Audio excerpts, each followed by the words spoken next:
Sebenarnya kan kalau ajakan untuk konsumsi atau untuk berbelanja itu kan bisa dilakukan oleh platform manapun, Ya. apakah itu Google, apakah itu belanja ya. Mhm. Yang paling penting adalah bagaimana ya iklan itu tepat sasaran. Jadi tepat sasaran. Boleh saja banyak orang yang termotivasi untuk konsumtif, tapi screening yang dilakukan oleh platform itu harus ketat. Jadi perlu diketahui juga bahwa approval rate pinjaman online itu rendah ya. Jadi dari leads yang masuk, misalnya permintaan yang masuk itu 100, yang disetujui mungkin variasi antara 35 sampai maksimum 55%.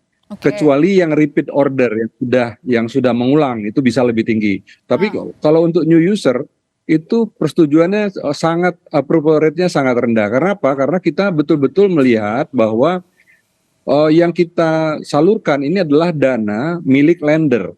Dana milik lender, dan lender itu bisa lender individual, lender institusi, di mana ya merupakan bagian. Jadi lender dengan borrower itu sebenarnya sama ya, sama sebagai pengguna. Ada yang posisinya lender, ada yang posisinya peminjam ya. Nah, satu saat juga bisa bertukar.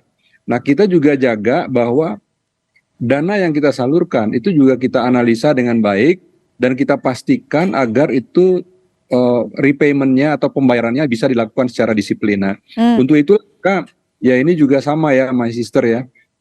Kita ini sudah menyalurkan kurang lebih 620 triliun ya sejak 2017.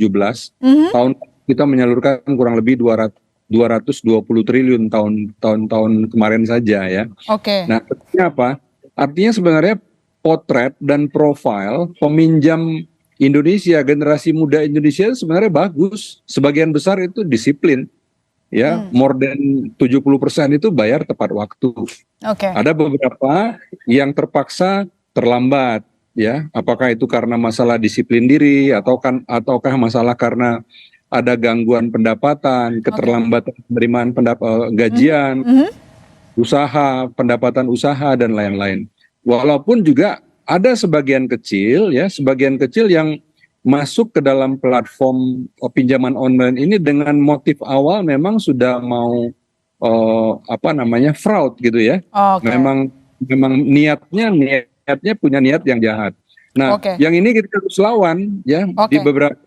Di beberapa platform seperti di sosial media ada grup yang buat namanya grup galbay gitu ya, galbay.